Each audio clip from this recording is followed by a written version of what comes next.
بسم اللہ الرحمن الرحیم۔ السلام علیکم محترم ناظرین۔ سورہ عصر قرآن مجید کی مختصر سورتوں میں سے ہے اور خوش قسمتی سے اس میں جو الفاظ استعمال ہوئے ہیں وہ سب اردو میں عام طور پر استعمال ہوتے ہیں اور ایک عام اردو دان بھی ان سے بہت حد تک مانوس ہو سکتا ہے۔ یہی وجہ ہے کہ اس کا سرسری مفہوم تقریباً ہر شخص سمجھ جاتا ہے اور اس میں کسی قسم کی دقت محسوس نہیں کرتا، لیکن اس سورت کا اگر غور و فکر، تدبر اور شوق دلی سے مطالعہ کیا جائے تو معلوم ہوتا ہے کہ یہ سورت پورے قرآن کریم کی تعلیمات کا خلاصہ ہے اور اس کی ظاہری سادگی اور سلاست کے پردوں میں علم و حکمت کے کئی راز پوشیدہ ہیں۔ آج کی اس ویڈیو میں ہم آپ کو بتائیں گے کہ اس سورہ میں اللہ پاک نے زمانے کی قسم کیوں کھائی ہے، حضرت انسان کو خسارے میں کیوں کہا گیا ہے۔ اس کے علاوہ آپ کو یہ بھی بتائیں گے کہ اس خسارے سے کون سے لوگ بچے ہوئے ہیں۔ ناظرین، یہ ایک اہم بہت مختصر سورہ ہے، لیکن اس سورہ کا مضمون انسان کے لیے اہم ہے۔ اس کے مضمون کی اہمیت کا اندازہ اس بات سے بخوبی لگایا جا سکتا ہے کہ صحابہ کرام رضوان اللہ علیہم اجمعین میں 2 صحابہ ایسے تھے کہ جنہوں نے آپس میں یہ طے کیا تھا کہ جب بھی وہ ایک دوسرے سے ملیں گے تو اس سورت کا مضمون ایک دوسرے سے پڑھ کر یاد دلائیں گے۔ اس سورہ میں زمانے کی قسم اس بات پر کھائی گئی ہے کہ انسان بڑے خسارے میں ہے اور اس خسارے سے صرف وہی لوگ بچے ہیں جن کے اندر 4 صفات پائی جاتی ہیں۔ ان صفات کے متعلق آگے چل کر آپ کو بتائیں گے۔ امام شافعی رحمہ اللہ علیہ اس سورت کی جامعیت و اہمیت بیان کرتے ہوئے فرماتے ہیں کہ اگر اس سورت کے علاوہ قرآن شریف میں سے کوئی اور سورت نازل نہ ہوتی تو یہی سورت پوری امت کی ہدایت کے لیے کافی ہوتی۔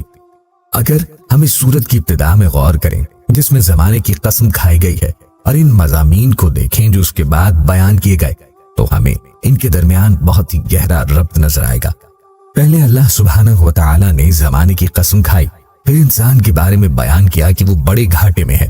اس آیت سے اللہ تعالی نے انسان پہ واضح کیا کہ اگر وہ اپنے آپ کو گھاٹے اور نقصان سے بچانا چاہے تو اس پر ضروری ہے کہ وہ اپنے وقت کی قدر کرے، جو اصل میں اس کی زندگی کا حقیقی سرمایہ ہے۔ حقیقت یہ ہے کہ جو شخص اپنے وقت کی قدر کرے تو وہ اپنی زندگی میں بے پناہ منافع و فوائد حاصل کر سکتا ہے اور اپنے سرمایے سے خوب نفع اٹھا سکتا ہے۔ اس کے برخلاف جو شخص اپنا وقت ضائع کرے تو وہ اپنا سرمایہ کھو دے گا اور بہت خسارہ اٹھائے گا۔ مال و دولت میں سے انسان کے پاس مختلف سرمایے ہیں، لیکن وقت اور دوسرے سرمایوں کے درمیان بڑا فرق یہ ہے کہ دیگر سرمایے اگر ضائع ہو جائیں تو ان کو واپس حاصل کرنا ممکن ہے، لیکن اگر وقت ضائع ہو جائے تو اس کو دوبارہ حاصل کرنا ممکن نہیں۔ یہاں سورہ عصر کی پہلی 2 آیات اور ان کا ترجمہ ملاحظہ کریں۔ ساتھ آپ کو ان 4 اوصاف کے متعلق بھی بتاتے ہیں جن کو کامیاب لوگوں کی نشانی بتایا گیا۔ قسم ہے زمانے کی، بے شک انسان بڑے گھاٹے میں ہے۔ لفظ عصر کے معنی ہے زمانہ، جیسے کہ اردو زبان میں بھی یہ لفظ اسی معنی و مفہوم میں رائج ہے۔ قرآن کریم میں اللہ تعالیٰ نے اپنے محبوب صلی اللہ علیہ وسلم سے نسبت والی بعض چیزوں کی قسم یاد فرمائی۔ کہیں کہا گیا مجھے قسم ہے اسی شہر کی جس میں آپ تشریف فرما ہیں۔ یہاں پر اللہ تعالیٰ نے شہر مکہ کی قسم یاد فرمائی۔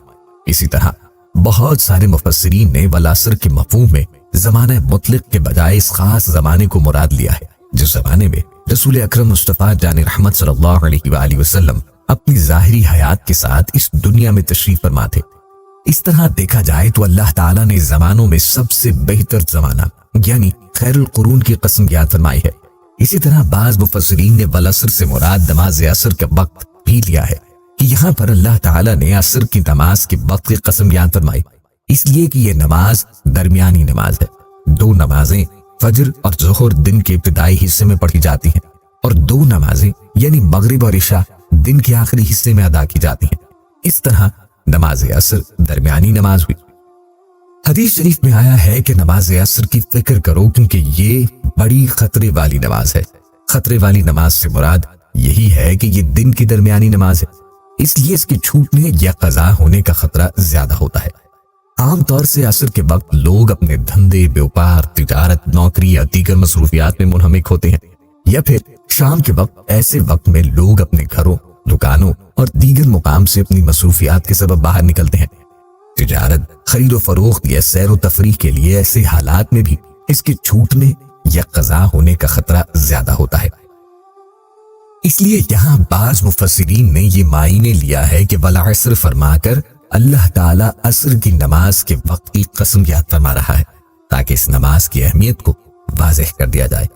قرآن پاک سورہ بقرہ میں بھی نماز عصر کی ہی طرف اشارہ کرتے ہوئے فرمایا گیا، سب نمازوں کی محافظت کیا کرو اور بالخصوص درمیانی نماز کی۔